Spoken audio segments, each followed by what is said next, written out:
2 out of 3 Americans believe living together sets you up for lasting relational marriage and success. How prevalent is cohabitation today? How does living together impact the chances for a successful marriage? So if you're in a cohabiting relationship and you're disagreeing or you're arguing about something, there's a sense of like, I could be out the door. I'm gone. We'll look at these questions and a whole lot more as Sean and I discuss a new sociological report on cohabitation from the Institute for Family Studies. Do you want this to last? Find a way to make this work.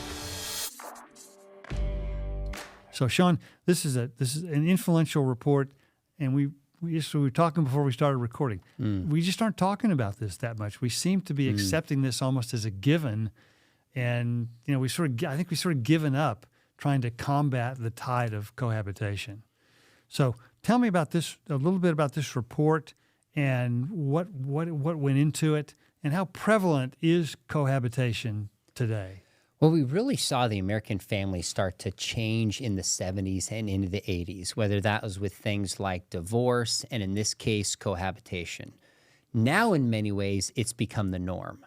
Now, just some of the stats. I want to read this and slow down to make sure that people really grasp this.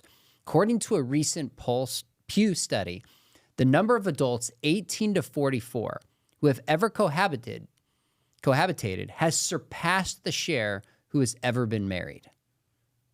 So if you isolate those two, more have cohabited than married. Now, I think to be clear too, that includes people who may have cohabited just for a short period of time. Sure. Or maybe cohabited before marrying the person. It includes everybody. That's a big tent. Bottom line, more have cohabited than individually been married, but fair enough. 65% of Americans believe living together before marriage will improve the odds of relationship success. 2 out of 3 Americans believe living together sets you up for lasting relational marriage and success. What shocks me, and I use that word selectively, is 41% of at least self-identified Christians believe cohabitation is acceptable even without marriage plans. 4 out of 10? I can't imagine those are Bible-believing, church-going evangelicals, but I don't know. 41% of Christians believe it's acceptable. Well, let me ask you a question on that. Just when's the last time you heard anything preached where this is even an incidental point of application? I don't think I've ever heard a sermon talk about cohabitation once anywhere that I can remember. Have you? Never. Not even once. Never. So in some ways, your point is, why should we be surprised by this? Precisely. That's a great point. Now, in America, 70% of couples live together before marriage. So this is by far the norm for couples. And then here's an interesting wrinkle to this, is by 12 years of age, which is my youngest son's age, 40% of American children will have spent part of their lives in a cohabiting relationship. Now, we'll come back to this, but why does that matter? Because cohabiting relationships are far less stable than married relationships. Right. This issue matters in the church and beyond. Yeah, much easier to get in and out of. And that, I think, we'll come back to that in a little bit more on the impact that has on kids, or can have on kids. Now, I think we need to be fair too. I mean, some cohabitation arrangements are actually okay for kids, but some are not. Exactly. So that needs a little nuancing, but we'll talk more about that. So let's be really clear right from the start. What's a biblical view of cohabitation? Okay, so this study we're looking at is not studying the theology in the Bible. It's looking sociologically, and there's important data there. How I speak to a Christian, of course, cohabiting goes back to God's design for what marriage is, laid out in the garden. God makes them male and female, says multiply, fill the earth. And in Genesis 2, it says what? A man leaves his father and his mother, clings to his wife, and the two shall become one. So there's a sense of separation from the household, and not even just physically. They might have shared a physical household, but your legal identity and ties, you leave one household, bond with the other in marriage, and then that becomes the appropriate avenue, so to speak, for sexual behavior. Now, I'm assuming in cohabitation, there's sexual behavior. What I don't mean by cohabitation is if somebody owns a house and they're renting out different rooms and a boyfriend and a girlfriend are in completely separate rooms in the same house, that might be more of an issue of wisdom than it is an issue of cohabiting. I remember some really well-known apologist, last name McDowell. Okay. Your father talking about that and Really? Yeah, talking about that exact scenario and he said, my friends, even Jesus would have had trouble with that situation. Really? That's super interesting. I haven't heard that. So it's a point of wisdom, right? What we make by cohabiting is you are living together, same place, in the vast majority of circumstances. Same place, same bed. Sexually active. And the Bible is very clear that all sexual activity outside of a marriage, which is one man, one woman for life, is wrong. So data aside, biblically and theologically, faithfulness would be against cohabitation. All right. So what do you say to, let's say you have a Christian couple who, maybe a student here who he and his girlfriend are after graduation or, they're thinking about moving in together because they can, two can live cheap as cheaply as one. And they're doing it to cut costs. They think it's just a wise thing to do. They think, let's see if we can get some sort of an idea of what married life is going to be like by living together. What would you tell them? Well, one thing we'll come back to is the reasons people cohabit have a lot to do with whether it succeeds in the sense of becoming a lasting marriage. Right. So that's one piece of this conversation. Let's go to that. No, okay, hold that for a second. Right. Let me come back to that because that's more a part of the report than what I would say distinctly to the Christian couple. Here's what I would say. I remember being in your shoes and got engaged with my wife and thinking, gosh, we're getting married in 6 months. We could save a lot of money by moving in together. We're going to get married anyways. What's the big deal? Like, I remember having those thoughts, and I saw some of my friends do that. What didn't occur to me is years later when I'm married, and now that I travel and I'm gone, what that would have done to my wife's trust and bringing that sin into our marriage, in her mind would have been, oh, wait a minute. He was willing to compromise a little bit, do what was convenient rather than the right thing. Now he's traveling 10 years later. I wonder if he's doing what's convenient. I wonder if he's really doing the right thing. That didn't cross my mind when I was 22 years old and engaged with my wife. Right. Now, years later, I'm looking back going, oh my goodness, the kind of choices you make while you're dating, you bring into your marriage. So I remember I got an apartment, and at this time in Southern California, I think it was $600 or $800 a month, and it'd probably be 4 times that right now. At that time, I'm like, this is a big sacrifice. I didn't realize how significant that sacrifice was to my wife to say, you know what, we're going to do this right. I'm going to treat you right. We're going to be patient. And we built our marriage on that. We are celebrating 25 years right now, and I never dreamed that those choices would influence us so deeply. So let's go a little further here. What are some of the reasons the report gives for why people choose to cohabit? Well, there's a lot of different reasons. And can I come back to that one? Because I think it's important to come to that after we talk about how I talk to students first, thinking critically about cohabitation. Go for it. Because I think it'll make more sense once I've laid this out. So I taught high school for 21 years full time, and this is the first year that I'm not teaching it. And what I would do with my students, and it's a Christian school, but not all were Christian. Most were. And I would just say, all right, let's think of all the reasons why cohabiting with somebody would benefit them. And let's think of all the reasons why it wouldn't. And we would make a chart. And I would make a list with these students. These are seniors, 17, 18 years old. And I would just wait until they thought of every conceivable reason. So some might be convenience, like you said. Mm-hmm. Some might be finances. Some might be I want to spend more time with this person. Some might be whatever. It's just easier. So we would walk through all of them. And a common one was I can learn things that I couldn't learn otherwise. That was kind of a big one. And the worst metaphor ever was you wouldn't buy a car if you didn't test drive it. So why don't we test drive this? Students would say that, test drive the relationship. And then I'd take them one by one. I'd say, okay, is this a good reason? Let's talk about it. Is this a good reason? Let's talk about it. And we would dissect them one by one. And at the end, I would make the point to them. I would say, look, there is nothing that you can learn from living with somebody that you can't learn otherwise that has any relevance to a lasting marriage. I say that very carefully. There is nothing you can learn from living with somebody that you can't learn otherwise that has any significance for a lasting marriage. So why do it? Now, with that said, here's what the Institute for Family Studies shows. And this is what's really significant.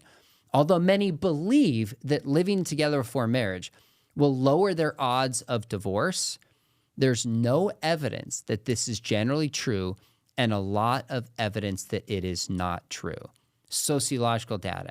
That is, for decades in the U.S., living together before marriage has been associated with greater odds of divorce and or lower relationship quality in marriage, and not just in a few isolated circumstances. And they give some specifics.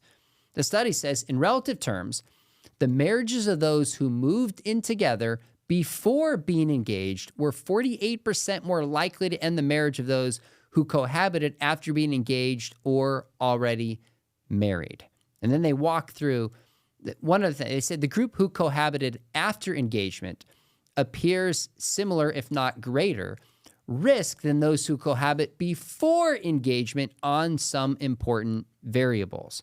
It said, for example, those who reported being engaged prior to moving in were as likely, if not more, to report having a child with their spouse before marriage. And that raises other issues, including increased divorce.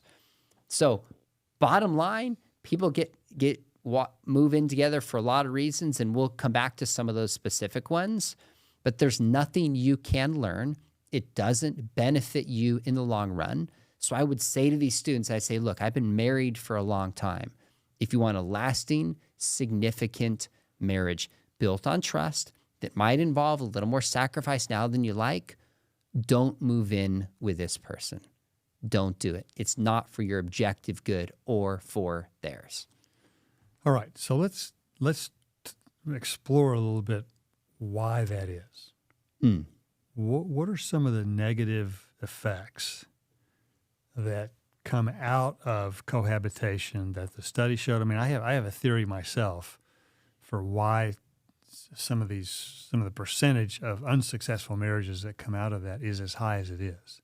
But what does the report? What does the report suggest about that? Okay, so here's some of the negative effects of cohabitation. Now, again, we're going to come back to this because the data is somewhat clear. The reasons why somebody cohabits, whether they're engaged or not, will affect some of this data. So this is just including all people that cohabit, even though it could be nuanced. Some of this is, I think, really clear. Much higher levels of sexual infidelity. So 2019 Texas Tech study found that cohabitors, 57% greater likelihood of sexual infidelity compared to married couples. Now, while they were cohabiting. Yes. Those who are cohabiting have that, exactly. The National Sex Survey showed cohabiting women 8 more times more likely than wives to cheat on their mates. So if you take those who are married women, those who are cohabiting women, those who are cohabiting 8 times more likely to cheat than women in a married relationship. That's one example. Another one is domestic violence. The Family Violence Research Laboratory at the University of New Hampshire says that the overall rate of violence among cohabiting couples is double the rate compared to married couples, and the rate for severe violence is nearly 5 times greater. Third example, financial resources. Cohabitors are less likely to share financial resources. It's more like roommates than it is in a married, is the example. They're less likely to save and accumulate wealth, not selfishly, but just for their kids, for their future, for retirement. The National Marriage Project reports that while the poverty rate for children living in a married household is about 6%, it's 31% for children with a cohabiting mother and father. Again, we see the negative effects on children. Household chores. Men who plan to marry the women he is living with does up to 8 hours more of chores.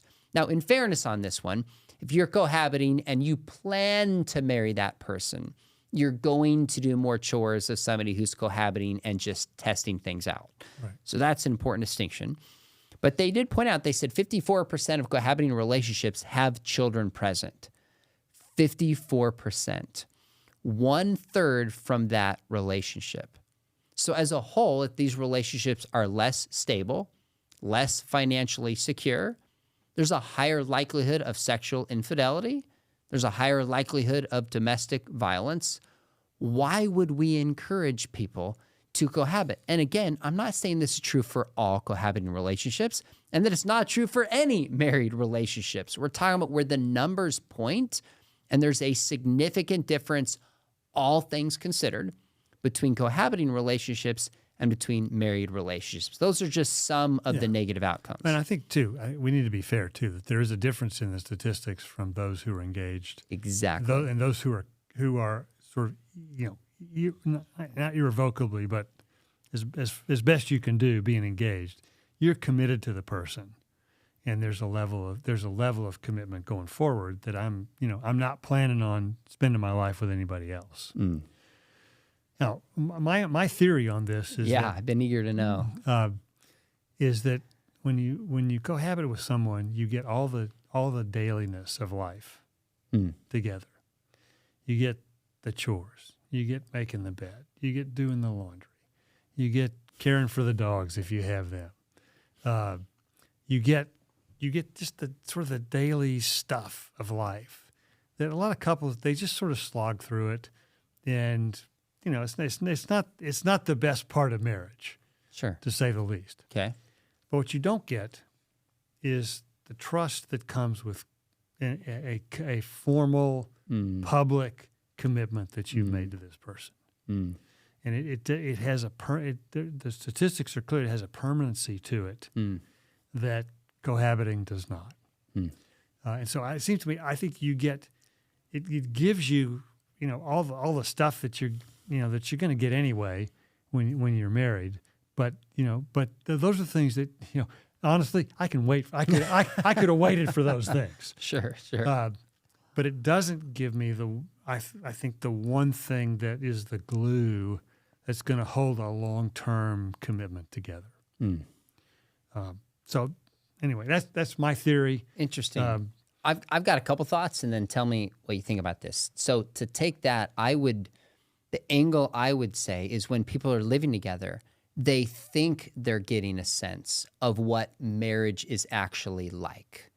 They think, oh, this is a simulation that helps me know what the real thing will be like. But it's lacking the element that you're talking about, which is permanence, which actually changes everything. So if you're in a cohabiting relationship and you're disagreeing or you're arguing about something, there's a sense of like, I could be out the door. I'm gone. When you're married, there's a sense of like, I have committed to you and I need to find a way to make this work amidst our disagreement. That changes everything about the conflict. Yeah. That's why people living together think they're getting a simulation, but they're not getting a simulation. So they get into the real thing and they feel like it's a setup. That's one piece. I think maybe they're getting the AI version of it. They could be. I don't know exactly what that means, but they could have errors be included. Fair enough. Now, I think there's a couple other things. One other one is oftentimes when people are living together, there's a difference in expectation that's not true when couples are married. Now, for example, well, if you're living together, oftentimes women will view living together as a step towards commitment. Men tend to view it to see if they want to commit. And so if you have different expectations, you're going to shape conflict differently. You're going to treat each other differently. You're just going to run up against, I thought you would do this and I thought you'd do that based on unstated expectations.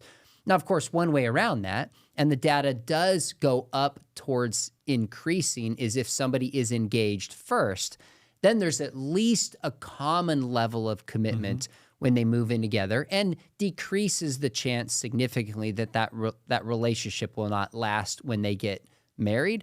But that's one reason that's there. And I'd still say, if you're engaged, you're not married yet. You haven't given the ring.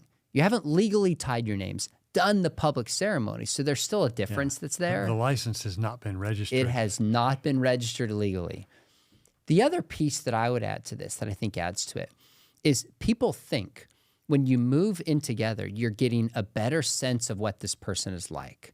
I mean, when I ask students all the time, they're like, well, I can just see if they put the toothpaste on or not. I can see what they're like at 2 a.m. when they're tired. I can just see these kinds of things, and I'm in a better position to know if this is someone I should marry. I actually think it's the opposite. I actually think when you're living that close, you're still dating. It makes it harder to break up. One reason is you've kind of already committed, so it becomes easy to just excuse these things away. And another reason is if you're sexually active, there's chemicals in the human body that create bonding, like oxytocin and vasopressin. So if you're in the same house with somebody and you're sleeping with somebody, your body is like, we become one. And so rather than having an appropriate distance where you can look at somebody's character, see if you want to commit, your body's telling you, well, you love this person and you're already in a house with this person, and excuse more things away. So I actually think the proximity makes it harder to have an objective assessment of this person's character and if you should marry him than if you were apart. So what do you think? I'm curious to hear your take on this. You pointed out already that culturally the views of cohabiting have changed radically in the last 30 years. And I wonder if it's viewed. I mean, I think culturally it's viewed as basically morally neutral. I don't think anybody's going to argue the merits or demerits. It just sort of is what it is culturally. I wonder do you think that the negative things that come out of cohabitation that the study shows will decrease as people consider it more just kind of a normal thing that couples do before they get married? I read quite a few people who make this argument that the reason there's negative outcomes is kind of the stigma against it. And we hear this in the LGBTQ conversation, that the reason that people suffer with comorbidities is the lack of acceptance in society. So if society becomes more accepting, those kind of sufferings will decrease.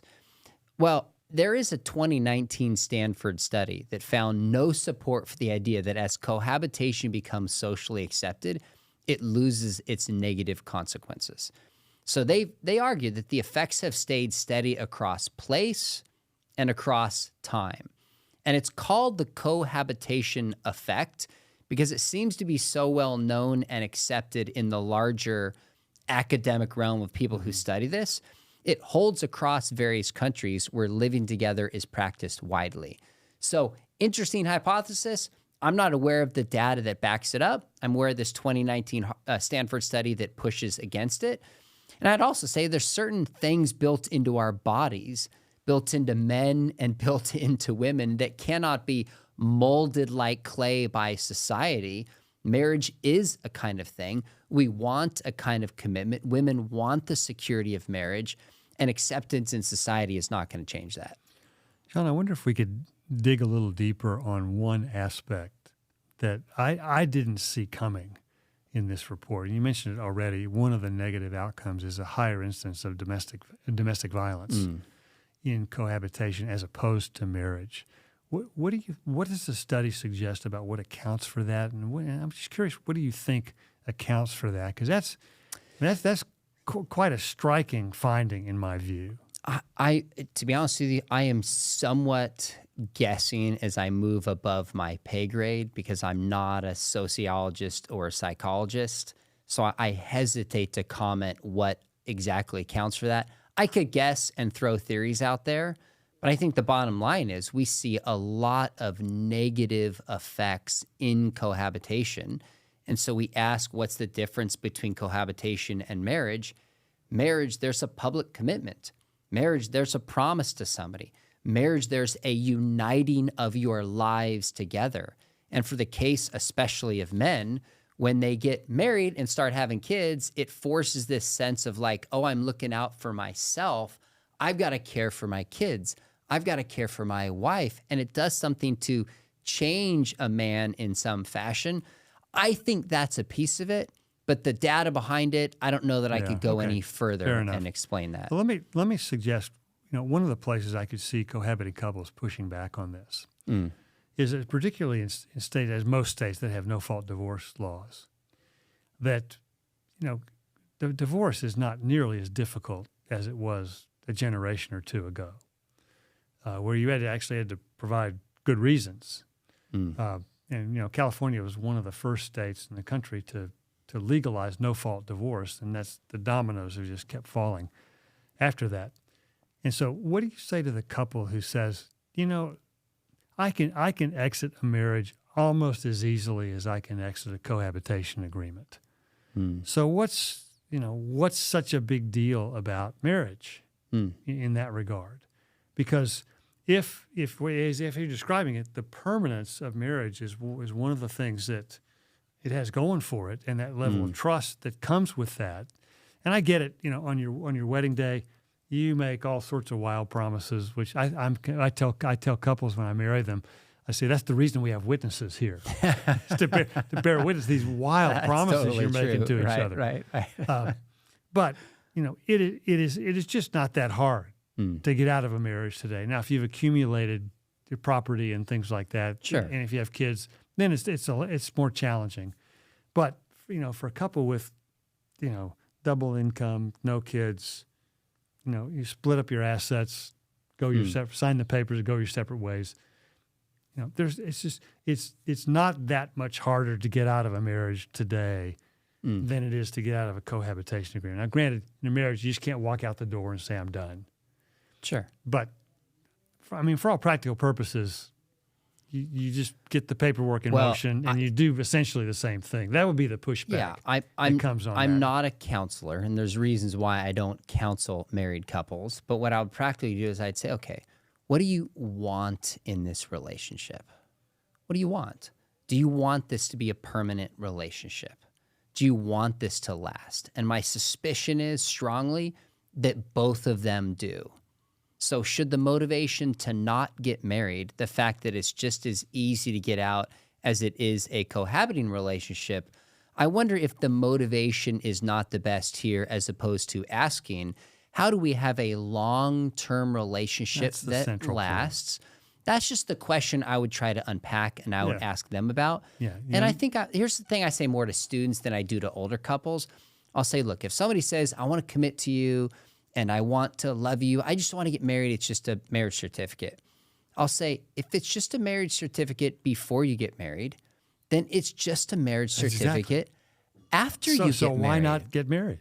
There's something. That's exactly right. The data is there. Now, there could be couples that are an exception. Fine, of course there are. But if you're going into this and you're trying to have the most relational success as possible, make the highest promise you can to this other person, regardless of how easy it is to get out the back door. And that's what we call marriage. Okay, good. Now, you don't have to be a therapist to dig down. Yeah, no, that's a really good answer to that. I mean, I've often told people, if it's just a piece of paper, then what's holding you back from getting married? Because I assure you, for most women, it's not just a piece of paper. That may be a little strong. I'd say for a sizable portion of women, certainly more women than men, who view that differently. Yeah. It's not just a piece of paper, because it embodies a sense of commitment. That you're going public with this, and even in the scriptures when it says, leave your mother and father, that's a public,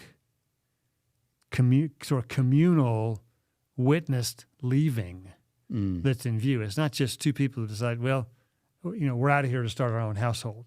It has a public component to it that's really important, because you're making some pretty crazy promises to each other, and it's a good thing that we have people around to testify to that in the future when you may come to doubt those things. as you're saying this, here's probably what I would say, because I think you're right that a girl is probably going to be far more likely to want the marriage certificate, all things considered, than the man. So I might say to the guy, I'd say, do you love her? Yes. Do you want what's best for her? Are you committing to her through the thick and the thin for your lifetime? Turn to her and say, if you believe him, what is the best way he can express this to you? Now, if she says, I don't need a marriage certificate, then there's nothing I could say to convince that couple anyways. Chances are she's going to say, I want the certificate. And then either he goes, I'm out of here, which means he didn't love her, or he realizes this is the way of really showing love. That's how I navigate it. The one thing I'd add to that is I would say, do you respect her enough to give her what she wants and what she feels like she needs in order to totally commit to this and make it a success in the long term? Because I think you can make an argument, I think, that cohabiting without commitment is ultimately, I think, disrespectful. I agree. To the woman. I agree with that. And she may not ever express it like that, but I think if they're honest, I think a lot of women would echo that sentiment. All right. So maybe the last question on this. I've got a couple we got to talk about because we hinted at it, but we never got to it. Okay. So how do most people end up cohabiting? This is actually really important. Okay. I thought we'd cover that. We didn't cover that. No, okay. This is actually really important. So most people, 64%, said they slid into living together and didn't really make a decision together as a couple. So 2/3, it's more of just kind of like a default, non-thoughtful, intentional decision. Only 36% of respondents, of course, in this study, said they talked about it and made a clear decision. Now, of those who slide into cohabitation, have a 34% chance of marital dissolution compared to 21% of those who decide. So if we set Bible and theology aside, which you and I would say you never should, and we're just saying the success of a cohabiting relationship, 2/3 just kind of, let's save money, fine, let's do it. Don't sit down and even talk it through with any intentionality and common commitment and common goals. And so the study we're talking about said, we know that couples who have more relationship-driven reasons for important transitions like marriage or cohabitation tend to fare better than those having event-driven external reasons. So if the reasons are save money and convenience, that's external. If it's more, I want to spend time with you, I want to be committed to you, then it shapes the relationship. So back at the beginning, when we're making a distinction between cohabiting couples and why they move in together, the reasons are huge. And this one, I always brought this up with students because they would have the test driving example, this is a direct quote from the Institute for Family Studies. Moving in together to test a relationship might be a uniquely bad reason to cohabit. So not all reasons that people cohabit are equal. So what are the top ones? This is where the chart in this study was helpful. 44% said spend more time with a partner. 17% said test the relationship. 22% said it made sense financially. 17% said it was inconvenient to live apart. So some of those motivations, now what they tie is, how do these motivations fare in terms of marital dissolution? For those who said it made sense financially, 40% more likely to have marital dissolution. Wow. So ironically, if somebody's like, I'm going to save money by living together, they end up losing a lot more money and making things worse for their life because that's a bad motivation. Testing the relationship, 33%. The lowest one was to spend more time together. So if somebody is motivated and says, I really care about you, I want to move towards commitment, of course, as Christians, we would say, don't cohabit together. There still are some negative outcomes you can and likely will experience. But that's a far better reason than just saving money to do so. Fair enough. And so, I think what's helpful is that the reasons actually have a lot to say about the impact that it will have on marital satisfaction and marital permanence. That's right. Okay, now, one final question. Sure. Okay. I actually did. Never mind. What advice do you have for young couples who are thinking about getting married? And what this is really, I think, a helpful way to put this. What perspective do you have now that you didn't have or might not have had when you were in your 20s thinking about this yourself? Here's what I would say. If you want to have a successful, lasting marriage, don't move in together before you're married, period. Hands down. Don't do it. And what I see now, what I shared earlier, is how the sacrifice you make at this stage, the choice you make at this stage, the priorities at this stage is a kind of basis and a foundation you are setting your marriage up for the long haul. Don't move in with this person. And second, I'm in 25 years of being married, and I love it. I hope I get 25 more plus with my wife. But it's a long time. This is a long commitment. Take your time. Get counsel of those around you who are wise, who've been married for a long time, and just know that the biblical plan is for the best. God's design is not to steal your fun. It's not to cost you financially. It's to quite literally set you up for marital and relational success, and it's for your good. I think we could close in prayer and go home. Let's do that one. So, yeah, as you know, my wife and I, we celebrated 40 years last year. Amazing. And looking forward. I don't know if we'll get 40 more, but I'm not so sure about that. Good luck. Yeah, I don't think that's going to happen.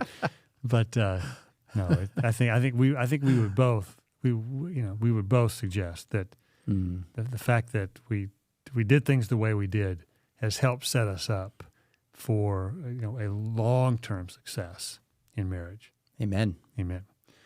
All right. I hope you all found this helpful. Sean, if people want to get hold of this study, can they just Google the Institute for Family Studies report on cohabitation? Yeah, Will that do it? I think that's the best. The title is, I'll give you the specific title here. It is What's the Plan? Cohabitation, Engagement, and Divorce. Came out in April 2023 by the Institute for Family Studies, and it's available online. Let's say we'll put a link in the Perfect. When we post this, we'll put a link to that study. If you want to read a little bit more on this, we'd encourage you. If you want to do a deep dive into the data, go for it. Sean, my resident data nerd. God bless you for digging deep into that. We hope you found this helpful. If you have questions on this or other subjects or comments you want to give to us, email us at thinkbiblically@biola.edu. That's thinkbiblically@biola.edu. Be sure, if you're viewing this, be sure to subscribe to our audio podcast, the Think Biblically podcast, and feel free to share it with a friend. We really appreciate you viewing and listening to this. We hope you found it helpful, and we encourage you to join us on Friday for our weekly cultural update. In the meantime, think biblically about everything.